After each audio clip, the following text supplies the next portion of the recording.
High বন্ধুরা, আসসালামু আলাইকুম। কেমন আছেন আপনারা সবাই? আশা করি ভালো আছেন, সুস্থ আছেন সবাই, সবার পরিবার পরিজনকে নিয়ে। আমিও আলহামদুলিল্লাহ ভালো আছি। তো এই যে প্রতিদিনের মতো আজকেও হাজির হলাম আমার দৈনিক ডেলি লাইফের ভিডিও নিয়ে আপনাদের মাঝে। আরেকটি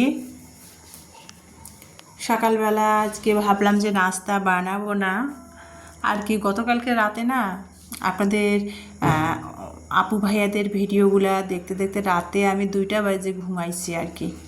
মানে শনিবারের ভিডিও আমি রিপ্লাই দিতে মানে কাল গতকাল শনিবার গেছে না, আগামী আর কি তার আগের শনিবারের ভিডিও রিপ্লাই দিতে দিতে আমার রাত 2টা বেজে গেছে ঘুমাতে। আমি কিন্তু সবার ভিডিও আমার ভিডিও কিন্তু 30টা 36টা করে কমেন্ট হয় আমার ভিডিওতে। আমি কিন্তু এই 30টা 36টা ভিডিওর 30টা 36টা কমেন্টে রিপ্লাই দিতে আমার 2 দিন লাগে। কেন লাগে জানেন? আমি কিন্তু সবার ভিডিও ফুল ওয়াচ করি, সবার পরিবারে যাই, যে লাইক দিয়ে ভিডিও দেখা শুরু করে দেই, তারপরে ফুল ভিডিও দেখে ফুল ওয়াচ করে, তারপরে সুন্দর কমেন্ট করে চলে আসে। আর আপনারা খেয়াল করে দেখবেন আমার কিন্তু ভিডিও সংক্রান্ত কমেন্টগুলো অনেক বড় হয়। তো যাই হোক, তো এই জন্য সকালে কিন্তু আজকে তো রোজ রবিবার আর কি, ইমানি ইলমার আজকে স্কুল বন্ধ, কলেজ বন্ধ, পরীক্ষা নাই। তো 9টা বেজে আজকে শুরু করলাম আমার ডেলি লাইফের ভালো লাগাগুলো।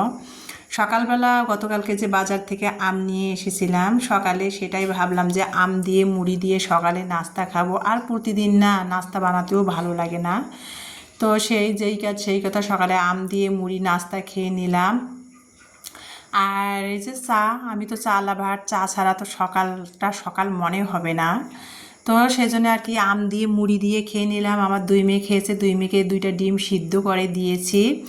আর এখানে আমি খালি চা ভালো লাগতেছে না, তাই চায়ের সাথে একটা টোস্ট ভিজে ভিজে খাচ্ছিলাম। আমি চা কিন্তু এমনি খেতে পারি না, এটা মানে আমার ব্যাড স্বভাব। মানে চায়ের মধ্যে সবসময় না মুড়ি দিয়ে চা খাই, আর না হলে টোস্ট ভিজে চা খাই। খুবই একটা বাজে স্বভাব আমার। তো যাই হোক, তারপরে কিন্তু আমি অফ ক্যামেরাতে অন্য অন্য কাজগুলো গুছিয়ে নিয়েছি। A to Z আমার ডেলি লাইফের ভিডিও শেয়ার করতে গেলে তো ভিডিও 1 ঘন্টা ভিডিও হয়ে যাবে।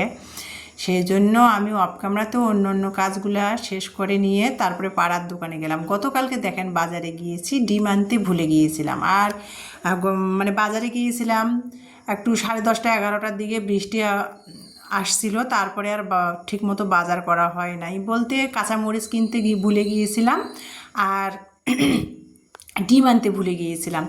আর অনেকগুলো বাজার হাতে নিয়ে মহিলা মানুষ বোরখা সামলা, বাজার সামলা, আর ডিম আর অতগুলো বাজারের মধ্যে নিয়ে আসলে ডিম ভেঙে যায় এই জন্য।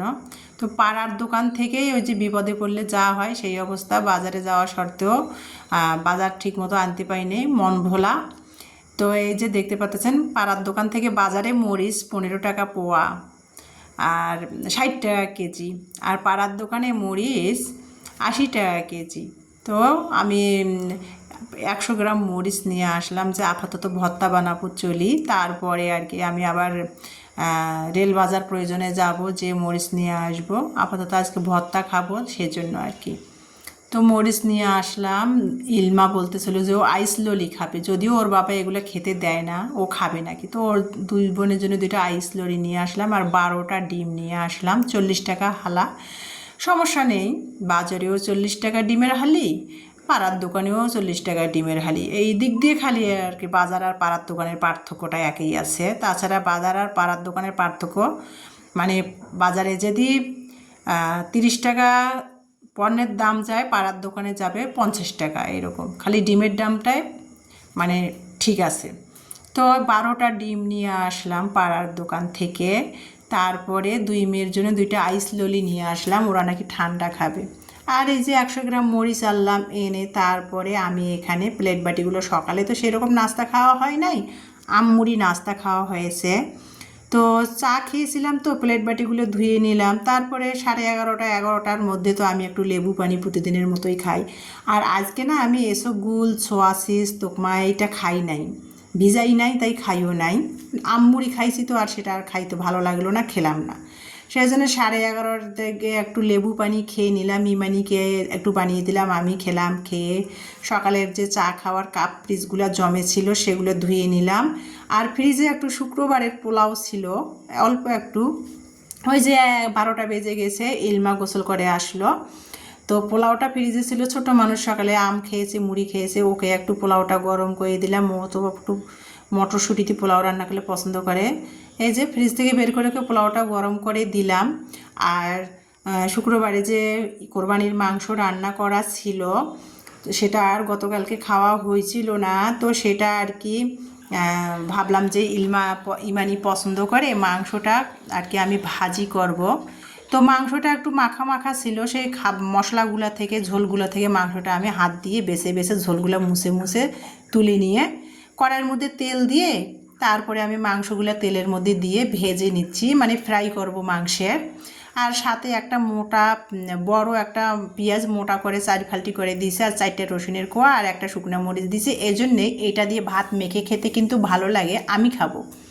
আর আমার মেয়েরা মাংসের ফ্রাইগুলো খাবে। ইমানের কিন্তু মাংসের ফ্রাইটা, যদিও মাংস পছন্দ করে না, ছাগলের মাংসও না, গরুর মাংসও না, দেশি মুরগিও খায় না। তো এভাবে যদি মাংস একটু ফ্রাই করে দেওয়া হয় তাহলে 2-3 টুকরা কিন্তু ও খায় অনায়াসে। সেটা করে নিলাম। তারপরে ভাত 1 পট চাল বসিয়ে দিলাম রাইস কুকারে, দিয়ে তারপরে মিষ্টি কুমড় রান্না করা হয়েছিল, খোসাগুলো রয়ে গিয়েছিল ফ্রিজের মধ্যে। ভাবছিলাম যে খোসাগুলো শুটকি দিয়ে ভাজি করব, তো অল্প একটুই রয়েছে, তো ভাবলাম না আজকে ভাজি করব না, আজকে ভর্তা বানাবো। অনেক দিন ধরে ভর্তা খাওয়া হয় না, আর আমার মেয়েরা তো ভর্তা লাভার। তো সেই জন্য আর কি সেই কথা ভেবে যে মেয়েদের জন্য কোরবানির মাংস ফ্রিজে রান্না করা ছিল শুক্রবারের, সেটা আর কি ভাজি করব, মানে ফ্রাই করব। আর মিষ্টি কুমড়ের খোসা আর বরবটি ভাজি করব। তো মিষ্টি কুমড়ের খোসাটা ভাজি করার জন্য খোসাগুলো ছোট ছোট করে আমি আবারও কেটে ধুয়ে নিলাম। নিয়ে 1 কাপ পরিমাণ পানি দিয়ে মিষ্টি কুমড়ের খোসাগুলো কিন্তু আমি সিদ্ধ করে নিয়েছি। সিদ্ধ হয়ে গেল, তারপরে 10-12টা রসুনের কোয়া আর 2টা দেশি পেঁয়াজ কেটে দিয়ে দিলাম। দিয়ে পরিমাণ মতো যে ভর্তাতে তেলটা দেওয়া হয় আমরা যতখানি দিই সেই আন্দাজে আমি 1 টেবিল চামচ পরিমাণ তেল দিয়ে সিদ্ধ করা মিষ্টি কুমড়ের খোসাগুলো আমি ভেজে নিলাম। আর কালারের জন্য 1 চিমটি হলুদ দিছি, আর লবণটা দিছি এজন্যেই তাড়াতাড়ি সিদ্ধ হয়ে যাবে লবণ দিলে, এজন্য। দিয়ে ভালো করে সরিষার তেলে টেলিয়ে নিয়ে মাটির বাটনাতে ঢেলে রেখে দিয়ে ওই ফ্রাই প্যানে আমি বরবটিটা যে কেটে ধুয়ে রেখে দিয়েছিলাম সেটা দিয়ে দিলাম। দিয়ে আবারও এটাতেও 1 কাপ পানি দিয়েছি, কালারের জন্য 1 চিমটি হলুদ দিয়েছি, আর একটু লবণ দিছি। লবণটা দিলে যে কোনো জিনিস তাড়াতাড়ি সিদ্ধ হয়ে যায়। অনেকে বলে যে লবণ দিলে নাকি সিদ্ধ হয় না, ভুল কথা। যে কোনো জিনিসে যখন লবণ পড়বে সেই জিনিসটা তাড়াতাড়ি সিদ্ধ হয়ে যাবে। তো তারপরে মিষ্টি কুমড়োর খোসাটা ভর্তা বানিয়ে নিলাম মাটির বাটনাতে, আর বরবটিটা সিদ্ধ দিয়ে মিষ্টি কুমড়োর খোসাটা ভর্তা বানাবার। মিষ্টি কুমড়োর খোসাটাতে তো আমি সিদ্ধর সময় লবণ দিয়ে দিয়েছিলাম, এখন মাটির বাটনাতে ভর্তা বানাচ্ছি। আর আমরা উত্তরবঙ্গের যারা আর কি স্থানীয় বা উত্তরবঙ্গে যাদের বাড়ি, তারা কিন্তু মানে রেগুলার ঘরে ঘরে তাদের মাটির বাটনা আছে, তারা মাটির বাটনাতে না আদা রসুন পেস্ট বানায়। আবার দেখা যায় যে সব ধরনের মশলা না হলেও আদা রসুন মাটির বাটনাতে পেস্ট বানা যায়, নানান ধরনের ভর্তাও এই মাটির বাটনাতে বানা যায়। আমরা তো উত্তরবঙ্গে যারা, তারা তো মাটির বাটনাটায় পাটার চেয়ে শিলপাটার চেয়ে মাটির বাটনাটাই ব্যবহার করে থাকি। তো যাই হোক, এই যে মাটির বাটনাতে আমি মিষ্টি কুমড়োর খোসাটা ভর্তা বানিয়ে নিলাম। এখন আমি এই যে অপর সাইডে চুলাতে কিন্তু আমি এই যে বরবটিটা 1 কাপ পানি দিয়ে লবণ দিয়ে হলুদ দিয়ে সিদ্ধ দিয়েছিলাম, এখন এই যে সিদ্ধ হয়ে গেছে, পানিটা শুকিয়ে গেছে। এখন এখানেও আমি 10-12টা রসুনের কোয়া আর 2টা দেশি পেঁয়াজ ছোটো ছোটো করে কেটে নিয়েছি, সেটাই দিয়ে দিব। দিয়ে এটাতেও আবার 1 টেবিল চামচ পরিমাণ সরিষার তেল দিব, দিয়ে এটা আবার মানে একটু ভেজে নিব। সিদ্ধ হয়ে গেছে, ভেজে নিব। আর সরিষার তেলটা আমার মেয়েরা না ভর্তার মধ্যে কাঁচা পেঁয়াজ সরিষার তেলটা পছন্দ করে না, সেই জন্য আর কি তেলের মধ্যে দিয়ে বরবটিটাও আমি ভেজে নিচ্ছি। সরিষার তেলটা আর কি বরবটিটার ভিতরে ভিতরে ঢুকে যাবে, আর ভর্তার মধ্যে কাঁচা তেলটা না দিলেও সমস্যা হবে না, সরিষার তেলের ফ্লেভারটা চলে আসবে এভাবে করলে। ইলমার বাবা কিন্তু ভর্তার মধ্যে না কাঁচা পেঁয়াজ সরিষার তেলটা পছন্দ করে, কিন্তু আমার 2 মেয়ে না তার উল্টোটা হয়েছে। ওরা কিন্তু ভর্তার মধ্যে কাঁচা পেঁয়াজ সরিষার তেলটা দিলে খেতেই চায় না। ওদের কাছে নাকি গন্ধ আসে, তো সেই জন্য মেয়েরা যে আমার 2 মেয়ে যেভাবে খাবে সেটাই তো করে দিতে হবে, তাই না? তো সেভাবে করে আবারও ভর্তাটা এটাও বানিয়ে নিলাম মাটির বাটনাতে, বানিয়ে এখন দুপুরে খাওয়ার পালা। এই যে আর কি আজকে আমাদের দুপুরে খাবার কোরবানির মাংস ফ্রাই আর মিষ্টি কুমড়োর খোসা ভর্তা আর বরবটি ভর্তা। আর আমি তো লেবু লাভার, লেবু ভাতের সাথে লেবু এক চিট না থাকলে তো আমার হবেই না। আমার মেয়েরা না কেন লেবু খেতেই চায় না, আমার আবার লেবু ছাড়া হয় না। তো এই যে মাংসের সাথে না আমি ওই যে শুকনো মরিচ একটা দিয়েছিলাম, আর মরিচটার মধ্যে না কত সুন্দর মাংসের যে মশলাগুলো তেলগুলো মরিচটার ভিতরে ঢুকে গেছে, ভাজা ভাজা হয়েছে। আর মরিচটা খেতে এতটা মজা লাগতেছে, মানে ঝাল তো লাগতেছে না কিন্তু মজা, অসম্ভব মজা লাগতেছিল মাংসের সাথে যে মরিচটা ভাজা হয়েছে। তো সেটাই আমি কামড়ায় কামড়ায় খাচ্ছিলাম, আমার এত মজা লাগতেছিল। তারপরে এই যে ভাতটা খাচ্ছি ভর্তা দিয়ে, অনেক দিন পর আজ ভর্তা দিয়ে তৃপ্তি করে ভাত খাচ্ছিলাম। এমনিতেও আমরা মাংসটা খুব কমেই খাই, আপনারা যারা আমার পরিবারের সাথে আছেন আপুরা ভাইয়ারা আমার দর্শক বন্ধুরা তারা তো জানেনই। শাক সবজি ডাল ভর্তা এগুলোই আমরা বেশি খাই, মাংসটা খুব কম খাই। চিকেনটা খাওয়া হয়, খাসির মাংস গরুর মাংস এগুলো তো আমরা একেবারে খাই কম। তো কোরবানির মাংস ছিল, আল্লাহর নাম নিয়ে কোরবানি যেহেতু দিয়েছি মাংস ফ্রিজে আছে, মাঝে মধ্যে খাওয়া পড়বে আর কি। তো এই যে খাচ্ছি, দুপুর বাজে এখন 3টা, আমার মেয়েরা খেয়ে নিয়েছে অফ ক্যামেরাতে, 2 মেয়ে রেস্ট নিচ্ছে, আমি খাচ্ছিলাম। তো দুপুরে খাচ্ছি 3টা বাজে, আর আমার সেটা প্রিয় আপু ভাইয়াদের সাথে আমার ডেলি লাইফের ভালো লাগাটা শেয়ার করতেছি। আর আমার ডেলি লাইফের ভিডিও আমি যেভাবে খাই, যেভাবে পড়ি, যেভাবে চলি, সেটাই তো আমার ভালো লাগাটা আপনাদের সাথে শেয়ার করবো, তাই না?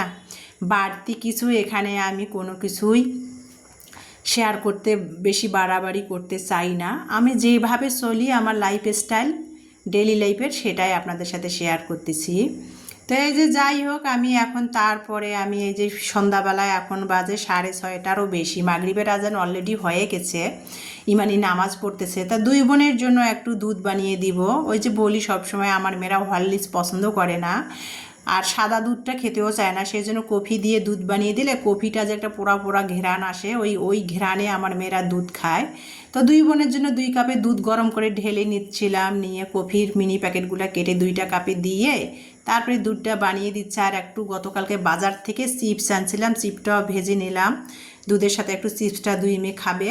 তো সন্ধ্যাবেলা নাস্তা খেতে খেতে আপনাদের মাঝ থেকে বিদায় নেব। সবাই ভালো থাকবেন, সুস্থ থাকবেন, সবাই নিরাপদে থাকবেন। আর আমার ভিডিওটা দেখার জন্য সবাইকে অসংখ্য অসংখ্য ধন্যবাদ। আমার নেক্সট ভিডিও দেখার সবাইকে আমন্ত্রণ জানিয়ে বিদায় নিচ্ছি। আল্লাহ হাফেজ।